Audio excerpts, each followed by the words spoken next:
अपने राजस्थान की हिस्ट्री में जिस रूठी रानी का नाम लेते हमारे जो दिमाग के अंदर थी, वो मालदेव की रानी थी। एक कहानी है, सुनिए आप। हुआ यूं कि जब मालदेव इधर उधर आसपास में अटैक कर रहा था, जब उसने नागौर, अजमेर, जालोर, सब जगह अटैक किए, बीकानेर, बहादुराजून, रायपुर, सब पर अटैक किया, तो उसने जैसलमेर पे भी अटैक किया। और जैसलमेर में उस समय एक राणा जी हुआ करते थे, लूणकरण, लूणकरण भाटी, भाटी राजा हुआ करते थे यहाँ पे, भाटी वंश हुआ करता था। लूणकरण भाटी पे भी हमला कर दिया। जैसलमेर वाले भाटियों को लगा यार पार पड़ेगी नहीं, और कहते हैं उन्होंने जैसे तैसे करके पैसे टक्के दे के यहाँ से मालदेव को वापस भेज दिया था। फड़ौदी वाले किले विलेन दे दिए थे, भाई तू चला जा यार, वापस चला जा, ये वाला एरिया लेके हमारी लड़ाई करने की हिम्मत नहीं। मालदेव एक बार तो एरिया वगैरह लेके वापस आ गया था। अब जैसलमेर वाले भाटियों ने आपस में बैठ के सोचा कि यार आदमी एक बार पैसे लेके या एरिया लेके चला गया, इस बात की क्या गारंटी है कि दोबारा नहीं आएगा। और हमने इतिहास के अंदर देखे, मैंने बताया था आपको कि गुजरात वाले बहादुर शाह को कर्मावती ने रणथंभौर का किला दे दिया था, फिर भी अगले ही साल उसने अटैक कर दिया। तो यार ऐसे तो पार पड़ेगी नहीं, कोई परमानेंट इलाज करना पड़ेगा।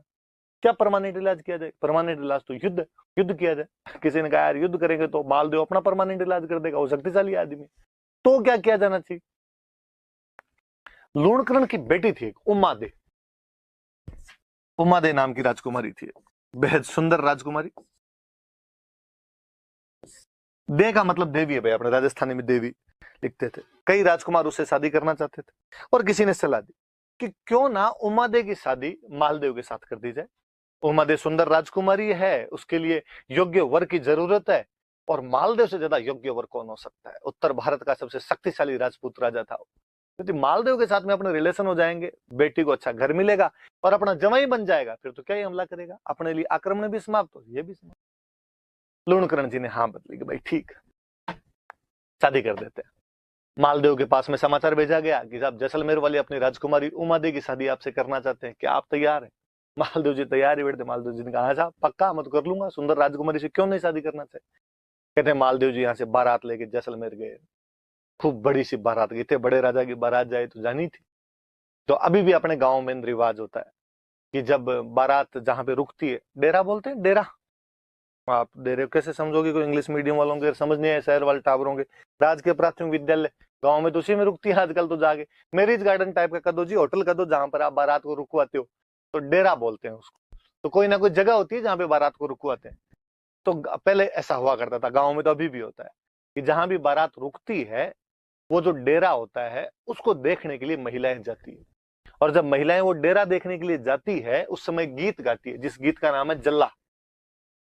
सुनना, आप घर में मम्मी से पूछना कि जल्ला गीत कब गाया जाता, तो आपको बताएंगे कि जब बारात का डेरा देखने के लिए जाते हैं, उस समय गीत गाया जाता है। याद रखना थोड़ा कि बारात का डेरा देखने जाते समय।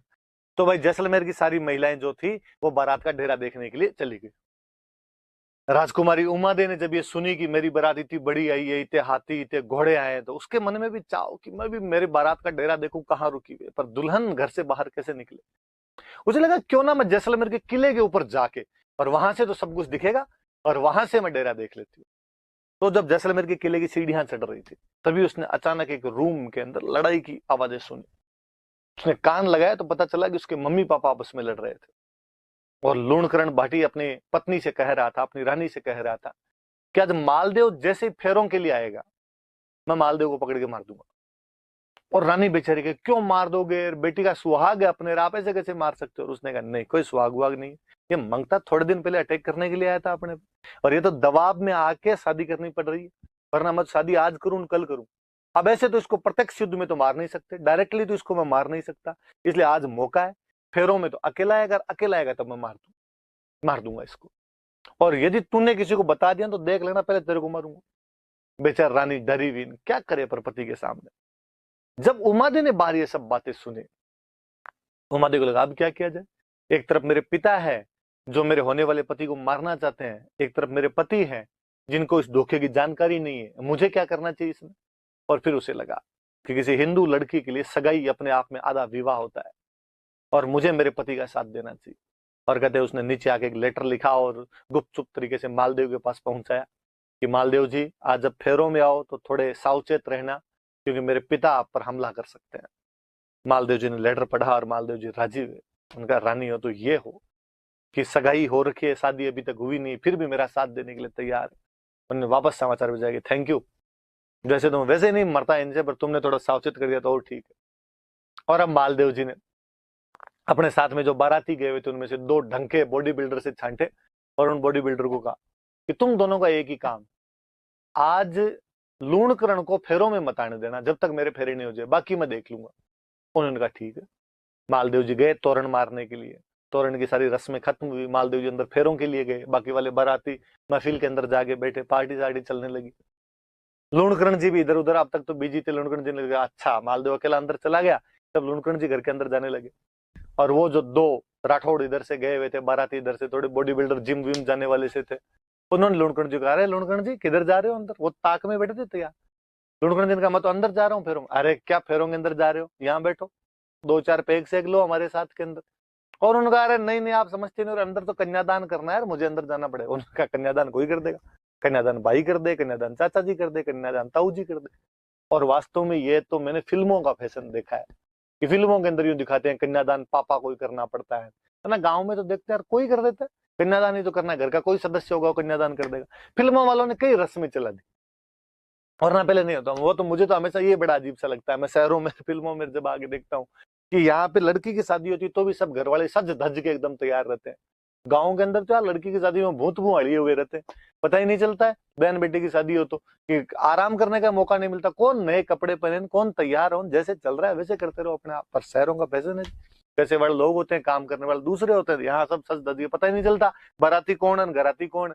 वरना तो गाँव में तो पता ही चल जाता है अपने आप में कि भाई बारात वाले कौन है, इधर वाले मंडे वाले कौन है अपने आप में। तो लूणकरण को उन्होंने बिठा लिया, बैठ जा। लूणकरण जी समझ गए कि इनको पता तो चल ही गया। लूणकरण जी चुपचाप बैठ गए।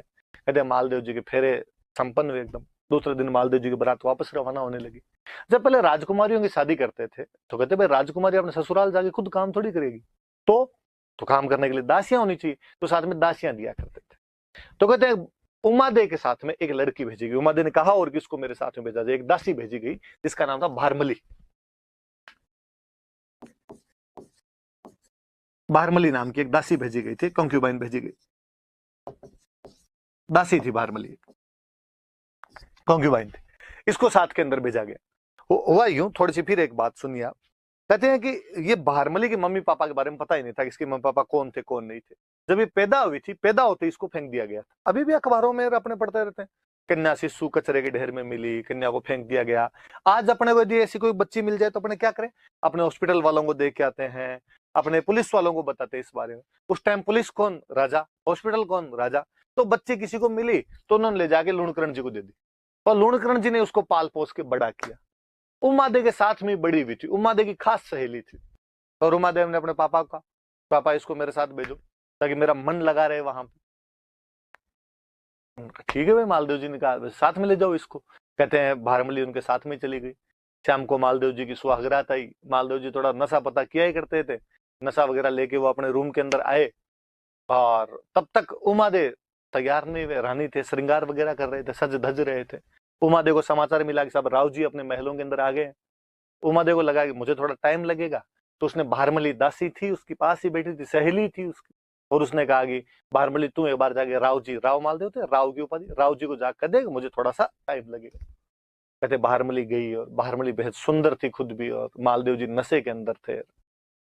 उमादेव को जब इस बात का पता चला कि मेरे पति ने ये गलत काम किया है, उसने मेरा वेट करना ही सही नहीं समझा, और उसने कहा कि ऐसे लिचड़ पति का मुंह तो मैं आज देखूं कल देखूं।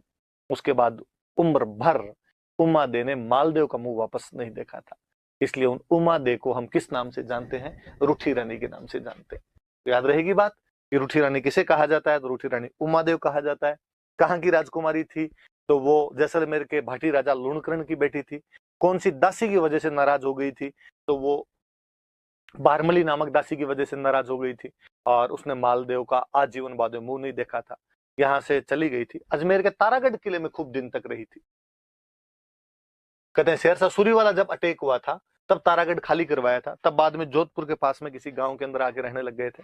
कई दिन बाद में एक बेटा गोद ले लिया था, मालदेव का बड़ा ही बड़ा बेटा था राम सिंह, दूसरी किसी रानी से राम सिंह हुआ था, उसको गोद ले लिया था, और उसके साथ में गुंदोज रहे थे। बाद में फाइनली केलवा चले गए थे। मेवाड़ में जगह पड़ती है केलवा, वहां चले गए थे। पर कहते हैं कि जब मालदेव जी की मृत्यु हुई थी और जब केलवा में उमादेव थे, वहां पर उनको समाचार मिला कि भाई मालदेव जी की मृत्यु हो गई, तो उमादेव वहां पर उनके साथ में सती होते हैं। मालदेव जी की पगड़ी भेजी गई थी और उस पगड़ी के साथ में सती हो गए थे। और उन्होंने कहा भाई वो बेलखना था, उसने अपने पति होने का धर्म नहीं निभाया, उसने गलती की, बाकी मैं पत्नीव्रता नारी हूं, मैं अपने पत्नी होने के सारे धर्म निभाऊंगी। और वो मालदेव जी के साथ में बाद में सती हो जाते हैं। उस उमादे जैसी पतिव्रता नारी को हम आज भी याद करते हैं, उसके स्वाभिमान को याद किया जाता है। क्या स्वाभिमानी महिला थी जिसने गलत बात की, पति की गलत बात को स्वीकार नहीं किया तो नहीं किया, और आजीवन अपने पति से अलग रही। इसलिए हम उसको किस नाम से जानते हैं?